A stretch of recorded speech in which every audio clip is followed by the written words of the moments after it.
Hey everybody. So every year there are teams that made the playoffs the year before that end up not making the playoffs the next season, and vice versa. Obviously, some teams have to come in and take those spots. There are teams that miss the playoffs the year before that end up being a playoff team the year after. And for this video, I want to talk about teams that made the playoffs this past season in 2019 that I think have a chance of missing the playoffs in 2020. Who are going to be those teams that drop out, step back, and don't have as good of seasons in this coming year as they did last year?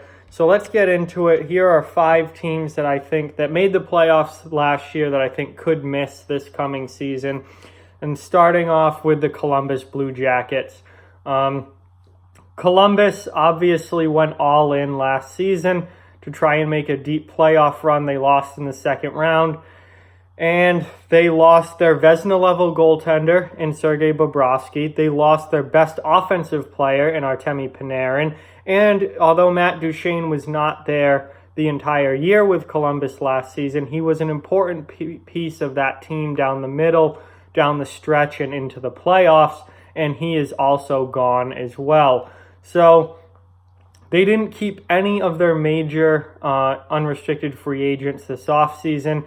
Their consolation prize that they picked up in free agency was Gustav Nyquist, who at this point I think is kind of a shell of his former self. Gus Nyquist, the last couple of years, is not even close to what he was 4, 5, 6 years ago. He just hasn't been the same level player. And I think Columbus has a strong chance of missing the playoffs next season. Even with Panarin and Bobrovsky and Duchene, they were the last team in the East in the playoffs this past year. They were the second wild card team. They barely made it. Now you have a team that barely made it last year, and you take 3 of the most important players off of that team. That's going to be a big problem for the Blue Jackets, and I think that Columbus is in for a very disappointing year, especially in that Metro Division, which I think is going to be very, very difficult this season, because I truly believe you have 8 teams in that division who think that they're a playoff-level team. There's even the teams that were bad last year, like the Rangers and Devils and Flyers, have all made changes and improvements this offseason. I think every single team in that Metro Division is going into this next season thinking that they're going to make the playoffs. So that means that, only 4 or 5 of them are going to, most likely.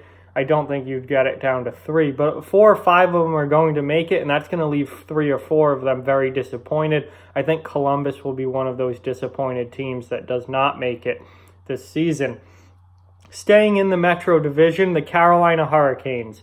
Carolina had 99 points last year, had a very good year for them. Made the playoffs for the first time since 2009, and actually had a very good playoffs as well, going all the way to the Eastern Conference Final. Can Carolina repeat that? I don't know. They're bringing back pretty much the same team. Then there's been not a lot of roster turnover going on there, but I really feel like Carolina overachieved last year. They got really much better goaltending from the duo of Peter Mrazek and Curtis McElhinney than I expected them to get. They got a lot more offense from their depth players, and a lot more secondary scoring than I thought they were going to get. And a lot of things went right for the Hurricanes last season. Now, their defense is no joke. Their defense is very good, although they did lose Calvin DeHaan off of that defense. But their top 4 defense is very, very good. They've got some real high-end young talent in the forward group. I just don't know if everything comes together the way it did last year for the Hurricanes again this season. And if it doesn't, then I think, they're one of those teams that were a wild card team last year. It's not going to take much for them to just slip a little bit, and then they're going to be out of the playoff picture. And again, they're in the Metro Division as well, and that whole division is going to be an absolute dogfight from start to finish, because I think all of those teams, If Carolina slips a little bit, the Rangers could be right there to take that spot. The Flyers could be right there to take that spot. So I think it's going to be interesting to see if Carolina can go to the playoffs in back-to-back years, and it's going to be. I think it's going to be a difficult road for them to do that, but they definitely could, but they might not. Finally, the last Eastern Conference team, also from the Metro Division, is the New York Islanders. The Islanders, again, much like Carolina, to me, are a team that greatly overachieved last season. Everything went right for them. They got, if you remember going into last season, a lot of people thought the Islanders were going to be one of the worst teams in the East. They were down at the bottom with the Rangers and not as bad as Ottawa, but they were expected to be down there with teams like Detroit and Buffalo and the Rangers and New Jersey, and people thought they were going to be bad, and the Islanders were one of the biggest surprises in all of hockey last season with how good they were. 48 wins, 103 points, second in the division. It was really remarkable. They played incredibly good team defense in their first year under Barry Trotz. I think Robin Lehner should have won the Vezina Trophy as the best goaltender in the league last year. He was absolutely phenomenal, and things went really well for the Islanders. But they lost Robin Lehner this offseason. They bring in Semyon Varlamov, who I really am not a big fan of at all. I don't trust him nearly as much as Lehner to be the guy. They still have Thomas Greiss as the backup, but again, I think Thomas Greiss is a very good backup, but he's not a guy that you want starting, so Varlamov's probably going to get a majority of the work there. I'm not a big Varlamov guy. Lehner had a Vezina-level season last year. Are you going to get that level of goaltending again from either Thomas Greiss or Semyon Varlamov? I don't think so. Is the team defense going to be as insanely good? Best defensive team in the league last year were the Islanders. Are they going to play at that level again this season? Again, that's a hard thing to predict, but I wouldn't be surprised if they didn't. And in that division where you have all these teams thinking that they're going to make the playoffs, it's not going to take much for you to drop down and out of a playoff spot. And I think the Islanders are in danger of that. I definitely think that they're probably, of all the Metro playoff teams, I think they're one of the least likely. Them and Washington are probably the two least likely to drop out of a playoff spot. But I definitely could see a serious drop-off coming with New York this year. And if they do, there are going to be teams right there looking to take that spot. Moving on now to the Western Conference, we have the Calgary Flames. Now, Calgary Flames were a 50-win team last year, 107 points, and won the Pacific Division. But the thing with the Calgary Flames is always which Calgary Flames are going to show up. This is a team that's had the main core group of this team has been together for the most part for a while now. And you could get a Calgary team that is nowhere near the playoffs. You could get a Calgary team that is a conference winner and a number one seed, or you can get a wild card Calgary team. We have no idea which Calgary Flames team is going to show up next year. This team has been all over the place in recent history, and they could be a team that gets swept out in the first round. I mean, even last year in the playoffs, they lost to Colorado in the first round. It was just for as good of a year they had, it was a really disappointing playoff performance. And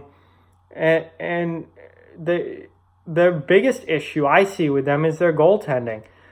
Mike Smith struggled mightily at the beginning of last season. David Rittich comes in and plays well.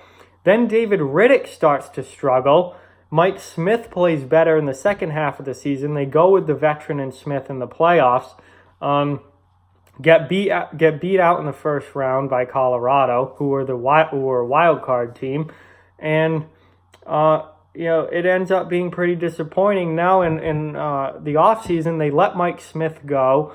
They bring in Cam Talbot to back up David Rittich. So now your goaltending duo is Rittich and Talbot, which I think is a worse goaltending duo than Rittich and Smith. I mean, Cam Talbot was an absolute dumpster fire in Edmonton, and it really didn't play all that much when he went to Philadelphia, so that you can't really count that. So I don't trust their goaltending, and one of the biggest things in the NHL is goaltending. You have to have high-end goaltending to really do anything, and I think that there's definitely a chance that Calgary does not have the season that they did last year. I think goaltending will play a big part of it in it if they don't, and I don't trust either one of those guys, Talbot or Riddick, to be a full-time starter for the whole year. I think they're both going to struggle at points. They both might play well at points, but I don't trust either one of those guys to be the guy, because Talbot, with the exception of that one really good year in Edmonton, has never been the guy that's played at a high level. And Riddick is, I mean, he really last year was his first full NHL season, and he split the games with Smith. So I don't trust him to necessarily be the guy over a full season either, because he had the job at one point last year and he ended up losing it. So I think goaltending is going to be a big issue for Calgary, and I think that they could potentially put up a real dud of a season in 2019-2020. And lastly, this team may be a surprise to some of you, maybe not, the Winnipeg Jets. I think the Jets are in real trouble and could easily miss the playoffs next season. This is a team that is in massive salary cap trouble. They don't have enough money to re-sign many of their RFAs. They've lost two major pieces off of their defense core. They traded away Jacob Trouba because of salary cap issues. Tyler Myers left in free agency because they couldn't afford to keep him. And I think if you're Winnipeg, you could afford to lose one of those guys and still be okay. But to lose both of them, that is two defensemen out of your top four gone. And there's, they don't have money to make moves to bring guys in to replace them. They also lost Ben Sherratt, who not a star player by any means, but that's some defensive depth gone now. So you've lost, two major defensemen and one depth guy out of your defense. You can't sign your RFAs because you don't have any salary cap space available. I mean, this is a team that is in trouble. And in looking at the Central Division, where you have, so many good teams, you have Nashville, you have the Blues, who just won the Stanley Cup. You have Dallas, who was a playoff team last year and added a lot of veteran leadership this offseason, presumably getting better. You have Colorado, who is one of my favorite up-and-coming teams in the league, who I think is going to be even better this year than they were last year, and once again, probably rise another couple spots in the standings. Chicago has been making moves that I think could potentially get them back as a playoff team. They were a borderline playoff team last year. I think this year they could potentially fight for a wild card spot. I mean, that division is very difficult, and I don't think it's going to take much for Winnipeg to drop down and get passed by teams like St. Louis and Dallas and Colorado, maybe even Chicago. And they've lost so much defensively. They're in such a tight cap squeeze that I would not at all be surprised if Winnipeg has a very disappointing 2019-2020 season and may end up on the outside looking in of the playoff picture next year. And that would be extremely disappointing after some very good years in Winnipeg the last few years with that team.